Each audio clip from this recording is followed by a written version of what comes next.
እግዚአብሔር ሆይ እንዳገለግልህ ብዙ ጸጋዎችን ከሰጠኸኝ አደራህን ከነዚህ ጸጋዎች ጋር አብረህ ትህትናንም ስጠኝ። ትህትናን ካልሰጠኸኝ ግን የምትሰጠኝን ጸጋዎች በሙሉ ከኔ ውሰድልኝ። እግዚአብሔር ለትሑታን ጸጋን ይሰጣል፣ ትዕቢተኞችን ግን ያዋርዳል ይላል። የእግዚአብሔር ጸጋ ሁሉ መሳቢያዋ ትህትና ናት። በአንጻሩ ደግሞ ትዕቢት የእግዚአብሔርን ጸጋዎች ሁሉ ማባረሪያ ናት። ዓለምን ሰላም የሚያደርጋት ሕይወት የቱ ነው ካላችሁ፣ ወይ በጌታችን በመድኃኒታችን በኢየሱስ ክርስቶስ ዘንድ የነበረ ይህ ሐሳብ ነው። የትኛው ሐሳብ? እኩል ሆኖ ሳለ ዝቅ ማለት። በችግር ምክንያት ራሱን ዝቅ የሚያደርግ እሱ ትሑት አለ። ወገኖቼ ብዙዎች ጸጋቸው የተወሰደው ለምን መሰላችሁ? በኩራት እኮ ነው። በኩራት ምክንያት ጸጋችን የተነጠቀች እንዳትሆን መጠበቂያዋ ትህትና ናት። ምዕመናን ትህትና። መልካም ነገር አለህ እንግዲህ ያውስ ካንተ አይደለም ከእግዚአብሔር ነው፣ አመስግንበት። አለበለዚያ ግን የጸጋውን ምንጭ እግዚአብሔርን ልታጣ ነውና ጸጋዬን ውሰደው በለው። እግዚአብሔርን ከምታጣ እግዚአብሔርን አጥተህ የጸጋ ማዕት ከሚከመርልህ እግዚአብሔርን አግኝተህ ያለምንም ጸጋ ያለምንም ሀብት ብትኖር ይሻላል። ውሰደው በለው። በጉልበታችን ያመጣ ነው፣ በጥበባችን የቀመር ነው። ምን ነገር አለንና ነው በዚህ ዘመን ተመጻዳቂዎች ይበዛል። ሀብት ነው የተሰጠህ ነው፣ ውበት ነው፣ በጎ ስጦታ ሁሉ ፍጹምን በረከት ከላይ ነው። እግዚአብሔር ነው የመጣው። ከየት አመጣው? ተናግረህ ያማረልህ፣ መስክረህ የሰመረልህ፣ ሰብከህ የተደመጥከው ግርማ ሞገስ እግዚአብሔር ስለሆነ ዘምረህ የተዋበልህ፣ ቀድሰህ የተቀሸረልህ ከሌሎች ስለምትበልጥ እንዳይመስልህ እግዚአብሔር አንተን ሰው ማዳኛ መንገድ ስላደረገ ስለሰጠህ ነው።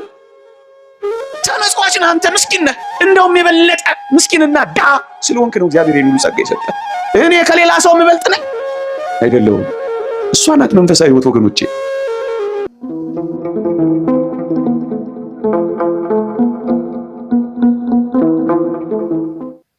ከእኔ ውሰደው የምንማርበት የትምህርታችን ርዕስ ነው።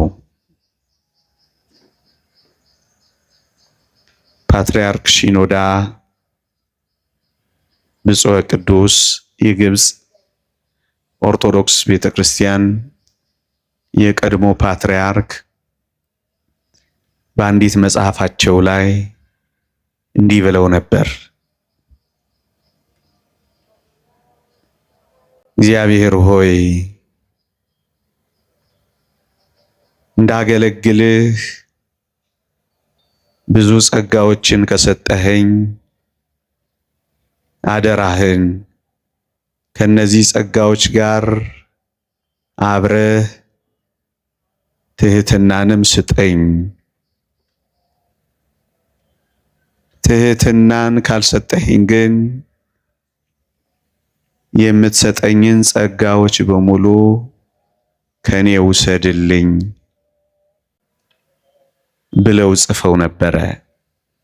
እኔም ከሳቸው አስደናቂ መልእክት ርዕሳቸውን ተውሻለሁ።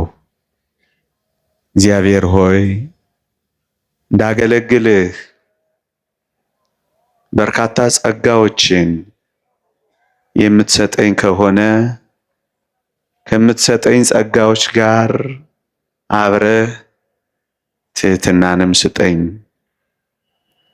ትህትናውን ግን የማትሰጠኝ ከሆነ የምትሰጣቸውን ጸጋዎች ከኔ ውሰድልኝ፣ ይቅርብኝ ብለው ነበረ። እኔም እቺን ለዚህች ምሽት የመንፈሳዊ ሕይወታችን ማዕከል የክርስትናችን ማዕዘን የሆነችውን ሐሳብ ጥቂት ደቂቃ ከእናንተ ጋር ላነሳት ፈለግኩ። የተወደዳችሁ ክርስቲያኖች፣ ያለ ትህትና ካለች አገልግሎት ያለ አገልግሎት ያለች ብቸኛ ትህትና ትሻላለች። እደግመዋለሁ። ያለ ትህትና ካለች የትኛውም አይነት አገልግሎት ያለ አገልግሎት ያለች ብቸኛ ትህትና ትሻላለች። በመንፈሳዊ ሕይወታችን ውስጥ በክርስትና ምልልሳችን ውስጥ የክርስትና ሕይወት ማዕከል ያልኳችሁ ይህቺ ናት፣ ትህትና። ጌታችን መድኃኒታችን ኢየሱስ ክርስቶስ በጽኑ በቃል ያስተማራት ደግሞም በሕይወት በተግባር የገለጣት ጥልቅ ሕይወታችን ብትኖር ትህትና ናት ወገኖቼ። ይቺ ትህትና የእግዚአብሔርን ጸጋ የምታሳድር ናት። ትህትና ካለች የእግዚአብሔር ጸጋዎች ሁሉ ትበዛለች። የእግዚአብሔር ቃል ምን እንደሚል ታስታውሳላችሁ? እግዚአብሔር ለትሑታን ጸጋን ይሰጣል፣ ትዕቢተኞችን ግን ያዋርዳል ይላል። የእግዚአብሔር ጸጋ ሁሉ መሳቢያዋ ትህትና ናት። በአንጻሩ ደግሞ ትዕቢት የእግዚአብሔርን ጸጋዎች ሁሉ ማባረሪያ ናት። ለዚህ ነው እኚህ ደግ አባት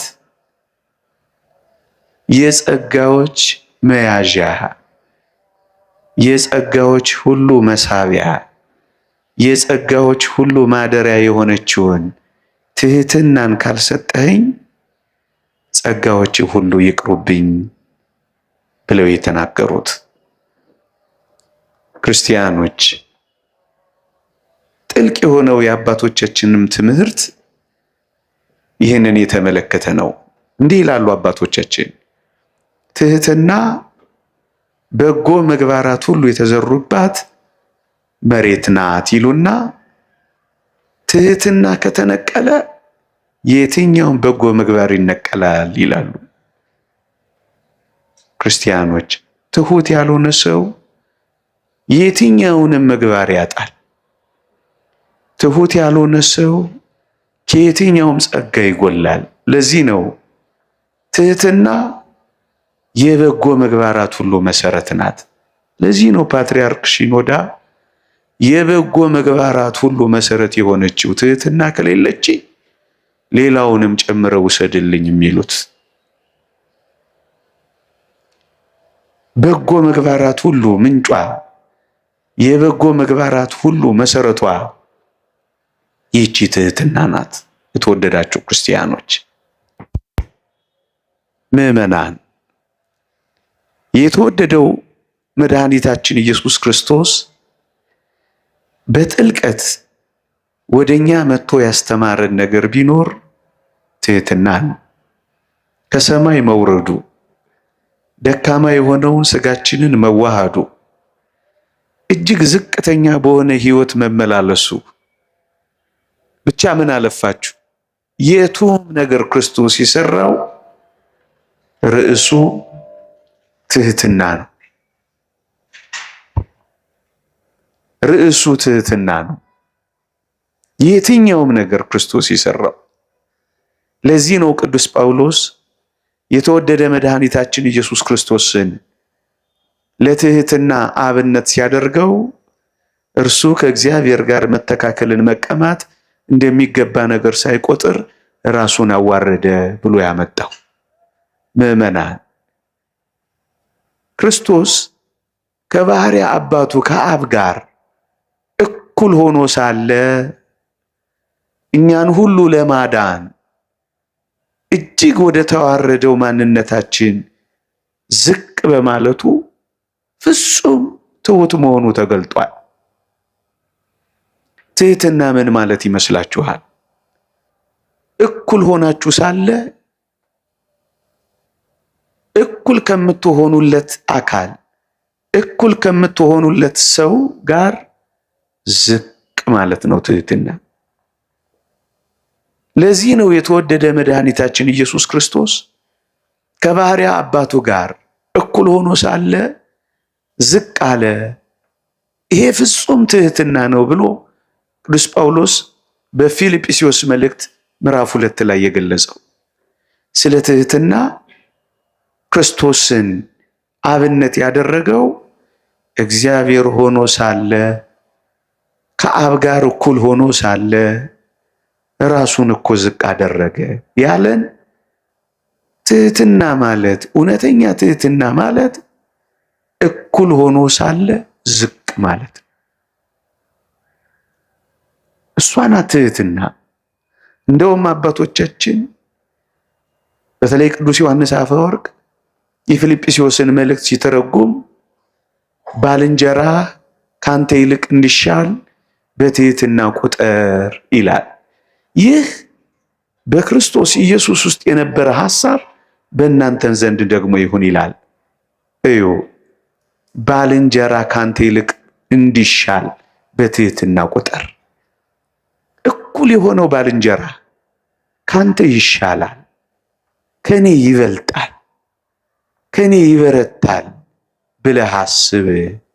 ምክንያቱም ክርስቶስ ከአብ ጋር እኩል ሆኖ ዝቅ እንዳለ አንተም እኩል ከሆንከው ሰው ጋራ ዝቅ በል።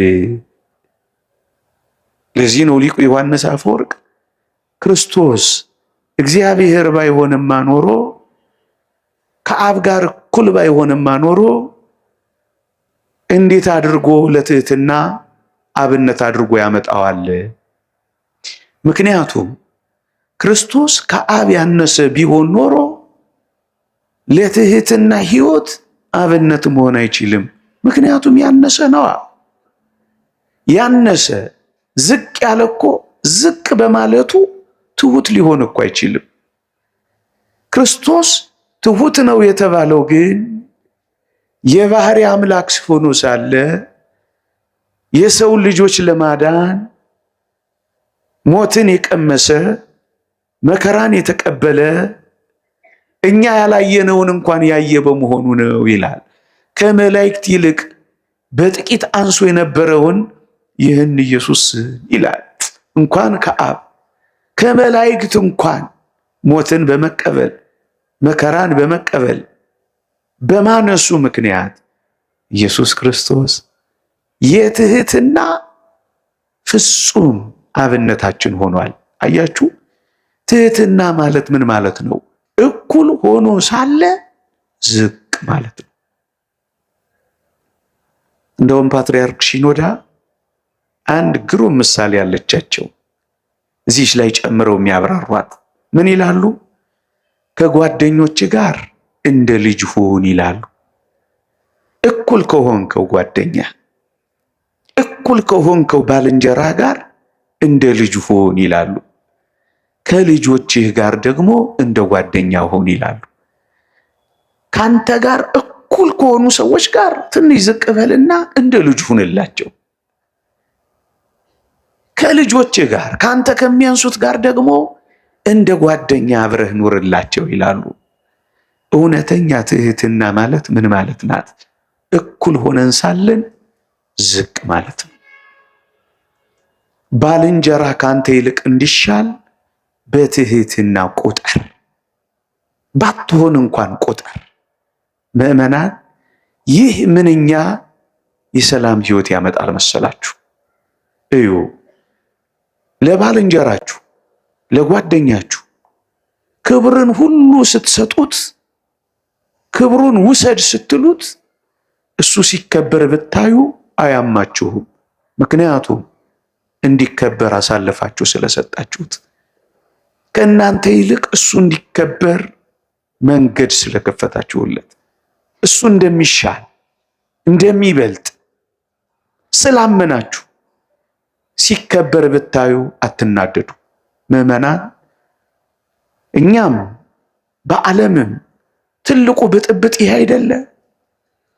ጓደኛ ሲከበር ለምን ዓይንህ ይቀላል? ይሄንን እኮ ስላላሰብን ይሄንን ስላላመንን እኮ ነው። አንዱ ላይ ለምን ይበሳጫል? አንዱ ላይ ለምን መተት ያደርጋል? አንዱ እንደበለጠው ሲያስብ ለምን ያኮርፋል? ለምን ይናደዳል? ባልንጀራ ካንተ ይልቅ እንዲሻል በትህትና ቁጥር። ትህትና ስለጠፋች አይደል? ምዕመናን በሌሎች ሲከበር ብታዩት ቅሬታ ማይሰማችሁ? ትሁት ስትሆኑ ነው ወገኖቼ የማትከፉት። ለሌላው አጀብ ሲበዛ፣ ጭብጨባ ሲበዛ የማትከፉት በእርግጠኝነት ያን ባልንጀራችሁን ከእናንተ እንደሚሻል መቁጠር። ይሄ እውነተኛ ትህትና ነው። ራሳችሁን ዝቅ ማድረግ ማለት ይሄ ነው ወገኖቼ። ሌሎች ሲከበሩ ወይም ከፍ ያለ ነገር ሲያገኙ እናንተ ፍጹም የማትታመሙት፣ ሰላማዊ ህይወት የምትኖሩት፣ በሽታም የማይዛችሁ፣ ደማችሁም ከፍ የማይለው ይቺን ህይወት መለማመድ ስትችሉ ነው። ባልንጀራ ካንተ ይልቅ እንዲሻል በትህትና ስትቆጥር፣ እኩል ሆነ ሳለ አንተ በፈቃድ ያለ ግዴታ ዝቅ ማለት ስትለምድ ነው። አያምህም። እሱ ሲቀድም አያምህም። እሱ ሲያምርበት አትበሳጭም። እሱ ደራርቦ የሆነ ነገር ቢኖረው ደስ ነው የሚልህ። ምክንያቱም ስላስበለጥከው፣ ስላስቀደምከው። ህመምም የለም። ይሄን ተዉት። ይሄ ከፍ ያረጋችሁት ባልንጀራ በንቀት ቢያያችሁ እንኳን ጸብ አትፈጥሩም። ምክንያቱም ከፍ አድርጋችሁታል። እንዴት ሰላማዊ ህይወት እንደምትኖሩ ተመልከቱ። ጸብ የለም። ይሁላችሁ ምን ነው እኔ እንደዚህ ያልሆንኩ ብላችሁ ስትመኙ ነው የምትቃጠሉት። በምኞቶቻችሁ መካከል ነው ጸብና ጦርነት የምትፈጥሩት። ነገር ግን ባልንጀራ ካንተ ይልቅ እንዲሻል በትህትና ስትቆጥር ማለት ፍጹም የሆነ እኩል ሆነ ሳለ ዝቅ ማለት ስትጀምር በንቀት እንኳን ቢያይህ አትበሳጭ፣ ጸብ አትፈጥር፣ ምንም አይመስልህም፣ አያምህም። ይሄ ብቻ አይደለም፣ በቅናትና በቁጣ ውስጥ እንኳን አትወድቅም። ምድሪቷን እያበላሻት ያለው ቅናት አይደለ? ቅናት አይደለ ቁጣ እየወለደ ያለው? ጸቡ፣ ኩርፊያው፣ ደስ የማያሰኙ የፍርድ ቤት መጎታተቶች፣ አንዱ መበላለጦች፣ ምድርን እያመሰቃቀላት ያለው ቅናት የሚወልደው ጸብ አይደለ? በእውነት ባልንጀራ ካንተ ይልቅ እንዲሻል በትህትና የመቁጠር ህይወት ሲኖር ቅናት አይኖርም፣ ምቀኝነትም አይኖርም። ምቀኝነት እዚህ ውስጥ ስፍራ የለውም። ቅናት እዚህ ውስጥ ስፍራ የለውም። ጸብ እዚህ ውስጥ ስፍራ የለውም። አንተ እሱ እንዲበልጥ አድርገህ ካስቀደምከው በፍጹም አይከፋህም፣ ዓይንህም ደም አይለብስም። ምክንያቱም እውነተኛ መንፈሳዊ ህይወት እዚህ ምስጢር ውስጥ አለች። እንደውም አንድ ሊቅ ስለ ቅዱስ ዮሐንስና ስለ ቅዱስ ጴጥሮስ ሲያብራራ ምን ይላል? ታስታውሱ ከሆነ ወደ መቃብር ሲሄዱ ቅዱስ ዮሐንስ ፈጥኖ ነበር ወደ መቃብሩ የሚሄደው። ቅዱስ ጴጥሮስ ደግሞ በፍቅሩ ስለተቀጠቀጠ ትንሽ ክዶት ሰነባብቶ ስለነበረ ቀስ እያለ ነበር የሚሄደው ይላል ይሄ ሊቅ። ግን ይውላችሁ ቅዱስ ዮሐንስ ፈጥኖ በመሄዱ ቅዱስ ጴጥሮስ ቅናት አላንገበገበው። ቅዱስ ጴጥሮስ ደግሞ ኋላ በመዘግየቱ ቅዱስ ዮሐንስ ንቀት አላደረበትም። የሚችሉትን ብቻ ያደርጋሉ። መቃብሩ ጋር ሲደርሱ ግን ቅድሚያውን ለአረጋዊው ሐዋርያ ይለቅለታል። ትህትና ማለት እኮ ይህች ናት።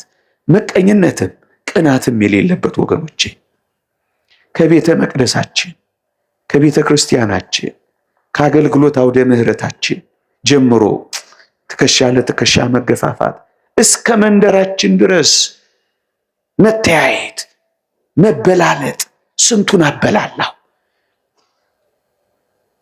ስንቱን ከህይወት ውጭ ያደረገው። ዝም ብሎ ስለተናደደበት፣ ስላማረበት፣ ዝም ብሎ ኑሮ ስለተሻሻለ የሚከፋው ለምንድን ነው? ይሄ የትህትና ህይወት ስለወጣች። በብዙዎች ዘንድ ጸብ ለምን ሆነ? ይሄ ስለሌለ ነው። ቅናትም በዚህ ምክንያት የሚመጣ ምቀኝነትን፣ በዚህ ምክንያት የሚመጣ ውድድርና ፉክክርም ምን እያደረገ ነው? ዓለምን እያጣላት ነው። ይሄው ዓለምን እንዲህ የሚያምሳት ምንድን ነው? እኔ ይበልጥ ውድድር አይደል? እኔ ልቅደም አይደለ? ርዕሱ እንኳን የመሳሪያ እሽቅድምድም አይደለ ነው እኮ። ዓለምን የሚያበጣብጣት እኮ ይሄ ነው። ዓለምን ሰላም የሚያደርጋት ሕይወት የቱ ነው ካላችሁ፣ ወይ በጌታችን በመድኃኒታችን በኢየሱስ ክርስቶስ ዘንድ የነበረ ይህ ሐሳብ ነው። የትኛው ሐሳብ? እኩል ሆኖ ሳለ ዝቅ ማለት። ልድገመው፣ እኩል ሆኖ ማለት፣ እኩል ሆኖ እያለ ዝቅ ማለት፣ እሱ ነው ትህትና ማለት ወገኖቼ። በክብር ካንተ ጋር፣ በክብር ከናንተ ጋር እኩል ከሆነ ሰው በታች እንደሆንክ ማሰብ ነው። ይሄ የአእምሮ ትህትና ይሉታል ሊቃውንት። የአእምሮ ትህትና ማለት ይሄ ነው። ዝቅ ማለት፣ ራስን ዝቅ ማድረግ። ምዕመናን፣ በችግር ምክንያት ራሱን ዝቅ የሚያደርግ እሱ ትሁት አይደለም። ዝቅ ስላልክ ዝቅ ማለት እሱ ትህትና አይደለም። ከፍ ብለህ መታየት እየቻልክ አቅሙ እያለ እሱን ስፍራ መተው ነው እውነተኛ ትህትና ማለት። በችግር ምክንያት ዝቅ ያልክ ሆነ ግን ትሁት ልትባል አትችልም። ራሱን ከፍ ማድረግ የሚቻለው ሆኖ ሳለ ራሱን ዝቅ የሚያደርግ ሰው ነው ትሁት የሚባለው። ምዕመናን፣ እውነተኛ የትህትና ምልክት እቺ ናት። ራሱን ከፍ ማድረግ እየቻለ ዝቅ የሚል ሰው ነው ትህትና። ራሱን ከፍ ማድረግ ስላልቻለ ራሱን ዝቅ የሚያደርግ ከሆነ ግን ይሄ ሰው መቼም ትሁት አይደለም ወገኖቼ። እውነተኛ ትህትና ምንድን ናት? ይቺ ናት እውነተኛ ትህትና። ይቺ ናት እውነተኛ ትህትና። ክርስቲያኖች እንድንኖርባት የሚያስፈልጋት ትህትና ናት። አንተ ትሻላለህ፣ አንተ ትቀድማለህ፣ አንተ ትበልጣለህ፣ አንተ ቅደም። ይሄ ነው ህይወት። እውነተኛ ትህትና ማለት እቺ ናት። እውነተኛ ትህትና ማለት እቺ ናት። ቅዱስ ጳውሎስም የተወደደ መድኃኒታችንን ለትህትና አብነት ያደረገው ለዚህ ነው። ከእግዚአብሔር ጋር መተካከል መቀማት እንደሚገባ ነገር ሳይቆጥር ራሱን አዋረደ። ለዚህ ነው እኔ በልቤ ትሁት ነኝ ያለው ክርስቶስ። ምዕመናን፣ ይሄ ህይወት ነው እውነተኛ የክርስትና ህይወት። ይሄ ህይወት ያለው ሰው ፍቅር አለው፣ ሁሉን ይወዳል፣ በማንም አይበሳጭም፣ ማንም ቢያስቀይመው አያኮርፍም። የበጎ ምግባራት ሁሉ መሬት ይሆናል። ብዙ ጸጋዎች በዚህ ሰው ላይ ይኖራሉ ወገኖቼ፣ ብዙ ጸጋዎች። ለዚህ ነው ርዕሴን ልድገመው፣ ብዙ ጸጋዎች ሰጠኸኝ፣ ትህትናን ከነሳኸኝ ጸጋዬንም አብረህ ውሰድልኝ ያሉት። ውሰደው።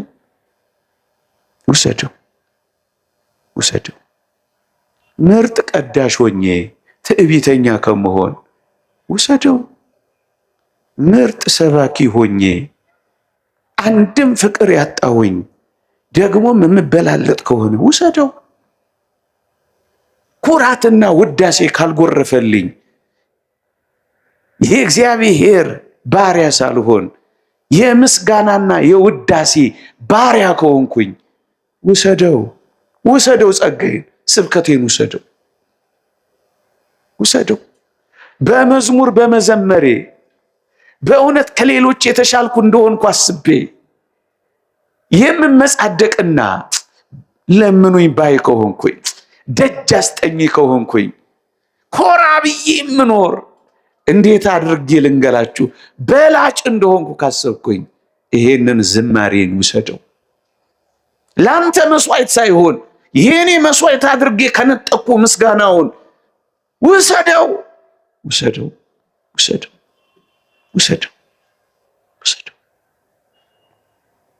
ጸጋቸውን በትህትና የማይጠብቁ ይነጠቃሉ፣ ይዋረዳሉ። ብዙ ጸጋዎች ሰጠኸኝ፣ ትህትናን ከነሳኸኝ ጸጋዬንም አብረህ ውሰድልኝ ያሉት። ውሰደው።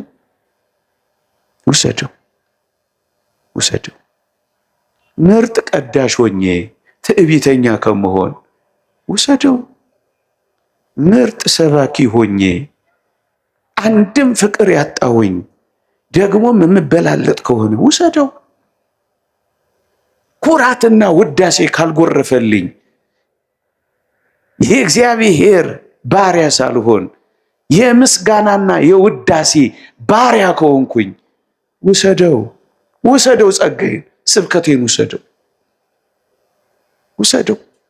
በመዝሙር በመዘመሬ በእውነት ከሌሎች የተሻልኩ እንደሆንኩ አስቤ የምመጻደቅና ለምኑኝ ባይ ከሆንኩኝ፣ ደጅ አስጠኝ ከሆንኩኝ፣ ኮራ ብዬ የምኖር እንዴት አድርጌ ልንገላችሁ በላጭ እንደሆንኩ ካሰብኩኝ ይሄንን ዝማሬን ውሰደው። ላንተ መስዋዕት ሳይሆን የኔ መስዋዕት አድርጌ ከነጠቁ ምስጋናውን ውሰደው፣ ውሰደው፣ ውሰደው፣ ውሰደው፣ ውሰደው። ጸጋቸውን በትህትና የማይጠብቁ ይነጠቃሉ፣ ይዋረዳሉ። በውበት ምክንያት ኮራ፣ ስለዚህም ወደ ጥልቁ ጣልኩ ካይለውም ዲያብሎስ ሐዜ መንጦላይት መጋረጃ ያዥ የነበረው ዲያብሎስ ጸጋህን አረከስክ ተብሎ የተባለው ለምን ይመስላችኋል? በትህትና እኮ መጠበቅ ስላልቻለ ነው። ወገኖቼ ብዙዎች ጸጋቸው የተወሰደው ለምን መሰላችሁ? በኩራት እኮ ነው። በኩራት ምክንያት ጸጋችን የተነጠቀች እንዳትሆን መጠበቂያዋ ትህትና ናት። ምዕመናን ትህትና ናት፣ ትህትና ናት። እዛ ትንቢተ ሕዝቅኤል ላይ በውበት ምክንያት ልብ ኮርቷል፣ ከክብርህም የተነሳ ጥበብህን አረከስክ፣ በምድር ላይ ጣልኩክ ይለዋል ዲያብሎስን እግዚአብሔር። ምዕመናን በትህትና ምክንያት የምትጠበቅ ብዙ ጸጋ፣ ብዙ ጥበብ፣ ብዙ ምግባር ስላለች እሷ ከሌለች ግን ጥበብ ይረክሳል፣ ጸጋ ይጎርላል። ያለ ትህትና ካለች ጸጋ ዝም ብለን ያለ ጸጋ በኖር እሱ ነው የሚሉት። እሱ ነው የሚያስፈልገው ምዕመናን፣ እሱ ነው የሚያስፈልገው ምዕመናን። ከልቤ ኩራት ታደገኝ። እኔ ከሰዎች እንደምበልጥና የተሻልኩ እንደሆንኩ ከሚያስብ ህሊና አድኔ፣ አድኔ። በሰጠኝ ጸጋ ምክንያት እኔ ቀና ሌሎችን ዝቅ አድርጎ ከማየት አስበኝ፣ አስበኝ። አንተ እንደሰጠኸኝ ከአንተ እንደተቀበልኩት ባለማሰብ የምመካና የምኮራ ከሆነ ጸጋዬን ውሰደው። እንዳልተቀበልኩ ምን ያስመካኛል? ወገኖቼ ማን ያልተቀበለ አለ? ማን ሳይቀበል እንዲሁ የኖረ አለ?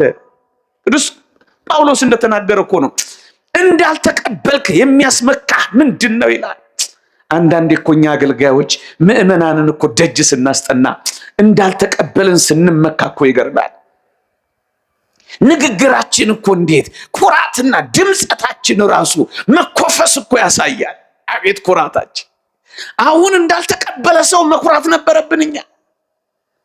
ምን ያልተቀበልነው አለና ነው የምንኮራው? ምዕመናን ከኛ የሆነ ምን አለና ነው የምንመጻደቀው? ወገኖቼ እንዳልተቀበለ ሰው የሚያስመካን ምንድን ነው ወገኖቼ? ምንድን ነው? መልካም ነገር አለ እንግዲህ ያው እስካንተ አይደለም ከእግዚአብሔር ነው፣ አመስግንበት። አለበለዛ ግን የጸጋውን ምንጭ እግዚአብሔርን ልታጣ ነውና ጸጋዬን ውሰደው በለው። እግዚአብሔርን ከምታጣ እግዚአብሔርን አተ የጸጋ ማዕት ከሚከመርልህ እግዚአብሔርን አግኝተህ ያለምንም ጸጋ ያለምንም ሀብት ብትኖር ይሻላል። ውሰደው በለው፣ ውሰደው፣ ውሰደው፣ ውሰደው በለው። በሙሉ የእግዚአብሔርን ሰዎች ተመልከቷቸው። ሁሉንም ጸጋ የተቀበሉት እንደሆነ ያምናሉ፣ ከእግዚአብሔር እንደሆነ ይመሰክራሉ። በጉልበታችን ያመጣ ነው፣ በጥበባችን የቀመር ነው። ምን ነገር አለንና ነው በዚህ ዘመን ተመጻዳቂዎች ይበዛል? ሀብት ነው የተሰጠህ ነው፣ ውበት ነው፣ በጎ ስጦታ ሁሉ ፍጹምን በረከት ከላይ ነው፣ ከእግዚአብሔር ነው የመጣው። ከየት አመጣኸው? እውነተኛ አባቶቻችንን ተመልከቷቸው። ቅዱስ ዮሴፍ፣ ነቢዩ ዳንኤል ምን እንዳሉ አልሰማችሁ? ሕልምን በተረጎመ ጊዜ ቅዱስ ዮሴፍን ሲያደንቁት ምን ነበር ያለው? ሕልምን የሚተረጎም እግዚአብሔር የሰጠው አይደለምን? ሕልም ተርጓሚ ነህ፣ እግዚአብሔር ነው የሰጠህ። ሀብተ ፈውስ አለ፣ እግዚአብሔር ነው የሰጠህ። ጵጵስና አለ፣ እግዚአብሔር ነው የሰጠህ። መልካም ተናጋሪ ነህ፣ እግዚአብሔር ነው የሰጠህ። በጎ ደራሲ ነህ፣ እግዚአብሔር ነው የሰጠህ። ምርጥ ቅላጼ አለ፣ እግዚአብሔር ነው የሰጠህ። ሕልምን መተርጎም የሚቻለው ከእግዚአብሔር የተሰጠው ብቻ ነው። በጣም ብዙ በርካታ ጸጋዎች ለምን ምን አስኮራ? የተቀበልከው የተመጸወተ ሰው እንዴት ይኮራል? የተሰጠው ሰው እንዴት የራሱ ያደርጋል? የኛ እኮ አይደለም። ክቡር አባታችን እግዚአብሔር ይስጥልን። በረከታቸው ጸሎታቸው ትደርብን።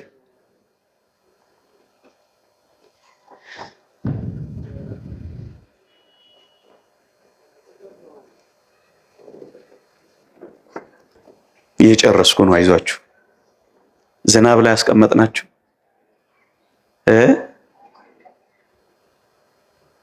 እንደሱ ነው። ይደብድብ አሁን ጨከን ቢል ብጥላችሁ ይልትሄዱ ነብዩ ዳንኤልን ማሰማችሁት በጣም ይደንቅ ቃል አለው። እንግዲህ በጥበብ በከለዳውያን ካሉ ሰዎች ሁሉ ላቅ ብሎ የታየው ነብዩ ዳንኤል ምን እንዳላልሰማችሁ? ምን አለ? በዚህ ዓለም ካሉ ሰዎች ይልቅ በጥበብ የበለጥኩ አይደለም አለ። የበለጥክ አይደለም፣ እግዚአብሔር ሰጥቶህ ነው። ተናግረህ ያማረልህ፣ መስክረህ የሰመረልህ፣ ሰብከህ የተደመጥከው ግርማ ሞገስ እግዚአብሔር ስለሆነ፣ ዘምረህ የተዋበልህ፣ ቀድሰህ የተቀሸረልህ ከሌሎች ስለምትበልጥ እንዳይመስልህ። እግዚአብሔር አንተን ሰው ማዳኛ መንገድ ስላደረገ ስለሰጠህ ነው። ተመጽዋች ነህ አንተ፣ ምስኪን ነህ። እንደውም የበለጠ ምስኪንና ድሃ ስለሆንክ ነው እግዚአብሔር ይህን ሁሉ ጸጋ የሰጠህ። እኔ ከሌላ ሰው የምበልጥ ነኝ አይደለሁም። እሷ ናት መንፈሳዊ ሕይወት ወገኖቼ። በሙሉ ነገሬን ለማሳጠር ብዙ እንዳልዘበዝባችሁ ዝናብ ላይ ተቀምጣችሁ ነገሬን በጣም አጠር ላድርገው። እግዚአብሔር ጸጋን ሲሰጠን አንተን እንዳሳጣን አንተን አብሬ የማገኝበትን ከአንተ ጋር የምኖርበትን ጸጋህን አብረህ ስጠኝ እንበለው። ካለበለዚያ ግን ውሰደው። ጸሎተኛ ነህ፣ በጸሎት ውስጥ ትህትና ከሌለው፣ ጸሎት ትዕቢት ካለው ምን ያደርጋል? እግዚአብሔር ማጋር እንዳለ ታውቃለህ። እመነኝ፣ በጣም ትሁታን ሰዎች ጋር መናገር የማይችሉ ትሁታን፣ ማሳመን የማይችሉ ኮልታፎች፣ አንዲት መስመር መጸለይ የማይችሉ ንግግር አላዋቂዎች ጋር እግዚአብሔር አለ።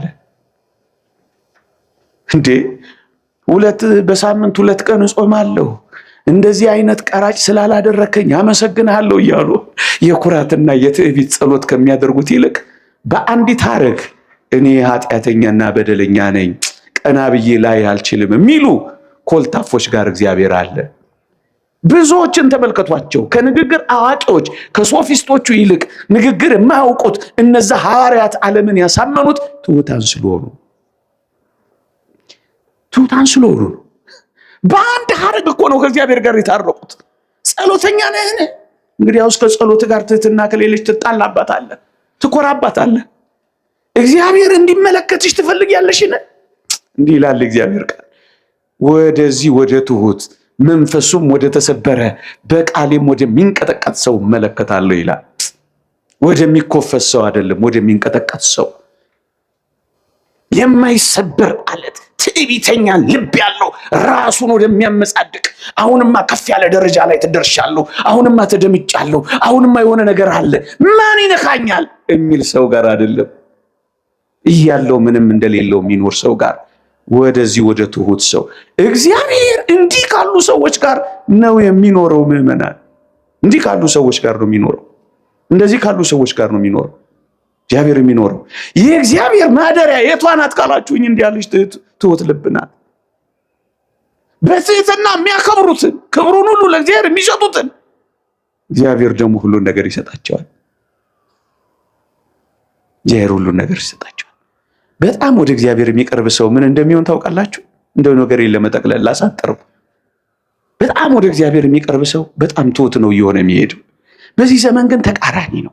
በጣም መድረክ ባገኘን ቁጥር ትዕቢተኞች፣ በጣም በተደነቅን ቁጥር ኩራተኞች፣ በጣም ፈላጊያችን በበዛ ቁጥር ስልክ ዘጊዎች፣ በጣም ባለን ቁጥር ይለምኑኝ ባዮች፣ ገንዘቡ በሞላልን ቁጥር ይለምኑኝ ባዮች።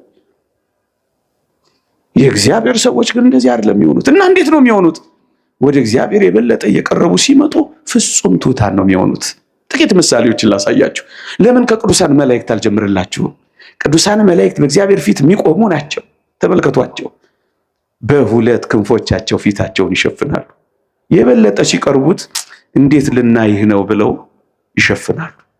ወገኖቼ የእግዚአብሔርን ጣዕም የቀመሱ ወደ እግዚአብሔር የበለጠ የቀረቡ መቆም አይችሉም። በእግዚአብሔር ፊት ያፍራሉ፣ ይደነግጣሉ፣ ይንቀጠቀጣሉ።